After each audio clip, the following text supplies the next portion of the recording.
Custo de vida, emprego e desemprego, cesta básica, tarifas públicas, salário mínimo.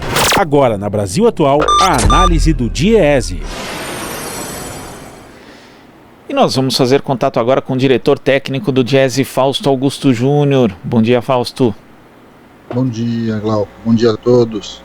Fausto, ontem o jornal O Estado de São Paulo fez uma apuração aqui a respeito de como será o novo auxílio emergencial que deve começar a ser pago a partir do mês de abril.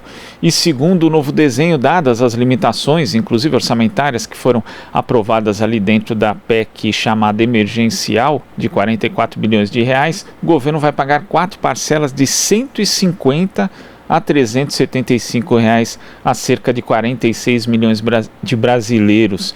Quer dizer, além de ser menor do que foi o auxílio do ano passado, né, que começou com 600 e depois foi reduzido, ainda não vai chegar a todos. Como é que você vê essa possibilidade, esse novo desenho do auxílio emergencial, Fausto?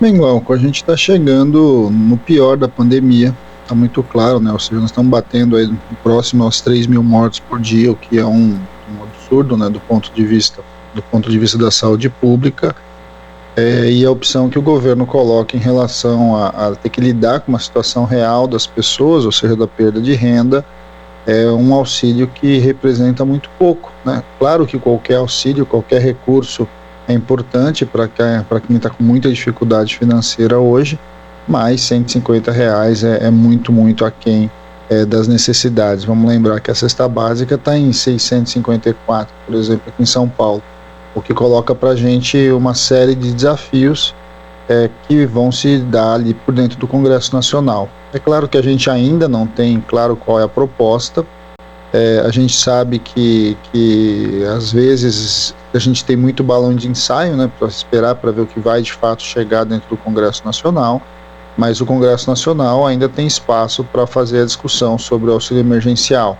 É fundamental que a gente compreenda que no momento que a gente está vivendo, nós já estamos em março, né, meados de março já, e a pandemia ainda está longe de ser superada. A nossa taxa de vacinação ainda é lenta e, de certo modo, a economia vai sofrer muito esse ano, e em especial as pessoas que tem muita dificuldade de encontrar renda, né? O Brasil vem perdendo renda, a população em geral vem perdendo renda, as classes mais pobres, menos favorecidas têm perdido mais renda ainda, ao mesmo tempo em que você tem uma curva aí de elevação dos gastos com alimentação.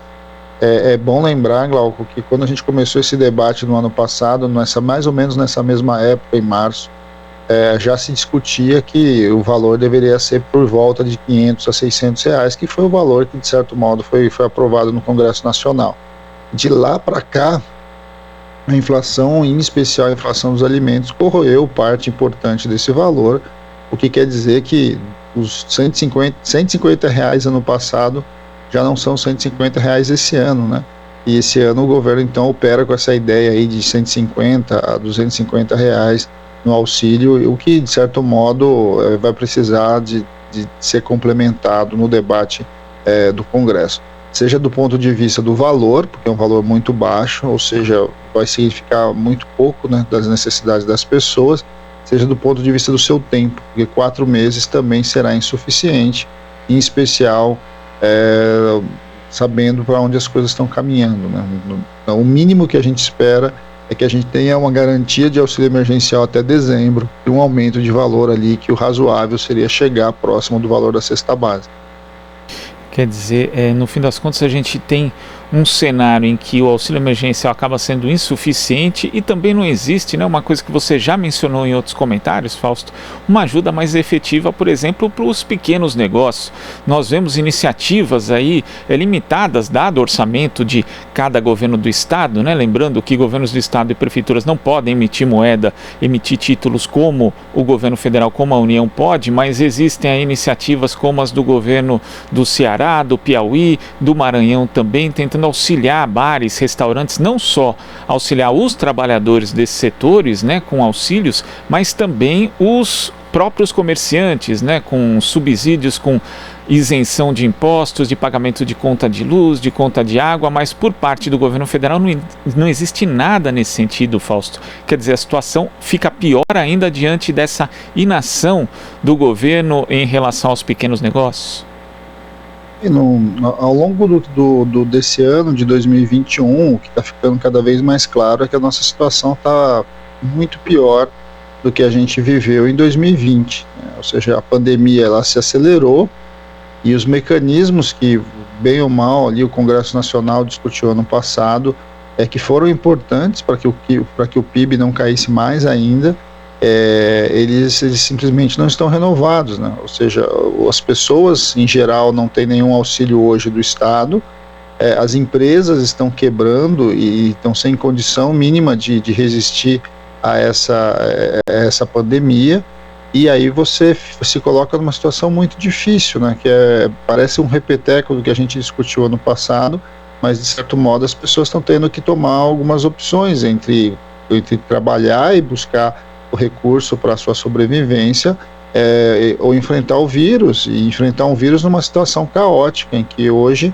sequer leitos de hospital a gente tem para as pessoas. O debate é um debate que transcende muito a economia. Nós estamos falando de sobrevivência das pessoas, nós estamos falando de sobrevivência das empresas, e que de alguma forma isso vem sendo desconsiderado pelo governo. É algo que a gente se coloca numa situação em que deveria a sociedade civil se pronunciar cada vez mais, e o Congresso Nacional vai ter que assumir a sua parte, né? Vai ter que assumir o seu compromisso, assumir a sua responsabilidade. É claro que a gente sabe que a PEC ela tem um limitador de recursos, mas o Congresso Nacional é soberano nisso. Ele pode rediscutir, pode colocar outras possibilidades. Se a gente continuar achando que nós vamos caminhar na visão do que o Ministério da Economia constrói, em que a visão que ele tem, inclusive, de você melhorar um benefício, de você criar um benefício, no meio dessa crise, você retirar mais recursos dos trabalhadores na outra ponta, no final das contas o que nós temos é uma conta de soma zero, em que recursos novos não entram na economia. E é sempre bom lembrar, né, o auxílio emergencial, ele não ajuda só as famílias que o recebem, ajuda toda a economia do seu entorno, né, em especial a economia da periferia, a economia das pequenas cidades, em que as pessoas usam o auxílio essencialmente para comprar alimentos. Então esse é um debate que a sociedade precisa ganhar vulto na sociedade. A gente precisa fazer essa questão. Agora, também a gente sabe, né, Glauco, que a própria questão do auxílio, de alguma forma, tem a ver com a política negacionista do atual governo, porque é uma política que, de certo modo, quer que as pessoas saiam de casa, quer que as pessoas busquem uma normalidade inexistente no meio do caos. Então isso é algo que a gente precisa refletir também, né? As discussões do auxílio emergencial, as discussões do apoio do governo em relação à economia, também tem a ver com uma política intencional de acreditar que é possível ter uma normalidade, mesmo a gente estando aí com mais de 3 mil mortes por dia, chegando a 3 mil mortes por dia, chegando a uma situação em que falta leito de hospitais, falta oxigênio, ou seja, são questões que estão colocadas para muito além, né, da discussão econômica, ou seja, esse debate não é um debate do Ministério da Economia, esse debate certamente é um debate da sociedade em geral. É um debate da sociedade, um debate do governo como um todo, e eu acho curioso, Fausto, porque ontem mesmo eu via o ministro Paulo Guedes, e tinha lá um canal de TV que o entrevistou, colocando: ministro Paulo Guedes defende vacinação em massa. Aí isso é simplesmente jornalismo declaratório, porque ele defender vacinação em massa, ele é o ministério mais poderoso ali do governo, teria condições inclusive de estimular essa vacinação em massa, mas a gente viu o orçamento de 2021 em relação a 2022, o orçamento da saúde menor, né? Teve uma queda. Temos aí a PEC emergencial, que tem várias limitações fiscais aos estados e municípios que estão na ponta ali justamente para aplicar a vacinação, e além disso, mesmo que nós tivéssemos todas as 2 doses de vacina para aplicar na população brasileira hoje, o que estamos muito longe de ter, ainda seriam necessárias medidas de distanciamento social, de isolamento, em alguns lugares inclusive lockdown, e aí o auxílio emergencial é essencial. Então, na prática, né, essas coisas se misturam, as inações de ministérios se misturam e a gente chega nessa situação econômica e sanitária crítica que nós temos hoje, Fausto. Nós não temos coordenação, né, Glauco? O papel fundamental de qualquer governo numa república federativa como o Brasil é coordenar as ações, né? E o SUS tem um pouco esse papel, tem muito esse papel na área da saúde, de coordenar as ações das secretarias estaduais, das secretarias municipais, distribuir os medicamentos, distribuir as vacinas, implementar uma política de saúde pública. Quando você não tem essa centralização, esse comando central, o que você vê é que você vai tentando, os estados vão tentando construir suas políticas próprias, e em meio a tudo isso é bastante complicado, né, você conseguir construir minimamente algo que caminhe para a solução do problema. No caso das vacinas, o nosso problema maior é ter vacina. O governo, em vários momentos, teve a oportunidade de negociar com os laboratórios diversos a vinda de diferentes vacinas, e que poderia, de certo modo, estar suprindo boa parte da necessidade, ou pelo menos dos grupos mais vulneráveis, e não foi isso que a gente viu. Na verdade, ao contrário, o governo se negou a discutir vacina até muito pouco tempo, e agora, como se fosse num passe de mágica, com o mundo inteiro procurando vacina, ele vai tentar achar o mesmo. Na verdade, se a gente não tivesse os trabalhos muito eficientes aqui da ciência brasileira, né, que foi o caso do Instituto Butantan, o caso da Fiocruz, a gente ainda estaria numa situação muito, muito pior. É importante que isso seja reconhecido também. 9 de cada 10 vacinas que estão sendo colocadas hoje no brasileiro vem do Instituto Butantan.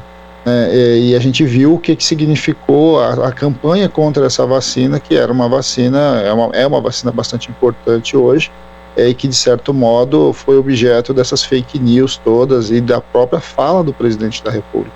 Ou seja, o governo não tem uma fala única, o governo não tem coordenação, e muito pior do que isso, na verdade, ele atua descoordenando as ações dos estados, o que é muito, muito preocupante. Do ponto de vista da economia, isso é mortal, porque o que está acontecendo? As pessoas, os investidores, seja nacionais, seja internacionais, eles não têm confiança nas decisões do país.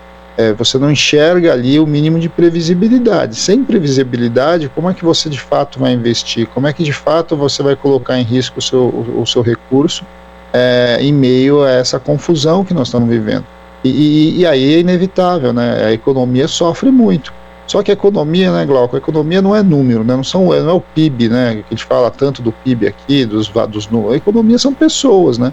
São famílias que estão sem rendimento, são pequenos negócios que estão quebrando, são os trabalhadores que estão andando aí, perambulando em busca de trabalho, e no final das contas isso vai significar uma enorme fome na população. Vamos lembrar, nós já estamos aí com mais de 20 milhões das pessoas abaixo da linha da pobreza, da extrema pobreza no Brasil, o que é, de certo modo, o valor que o próprio ministro tem falado, né? Nós estamos falando aí um valor, agora com R$150, é um valor que vai ficar girando aí em torno de R$5 por dia. Claro, com R$5 por dia, se você, qualquer um aqui na cidade de São Paulo sabe que a gente está falando, R$5 por dia você não compra nem uma média e um pão com manteiga na chapa, né? Então é disso que nós estamos falando. Acho que todos que nos ouvem, pensar o que significa R$150 por mês, é você pensar o que você vai viver aí com em torno de R$5 por dia. É muito, muito pouco. Fausto, muito obrigado pela sua participação aqui no Jornal Brasil Atual e até a próxima. Até a próxima, Glauco. Bom dia a todos novamente. Bom dia.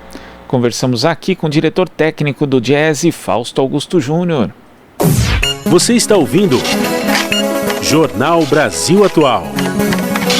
As notícias que os outros não dão.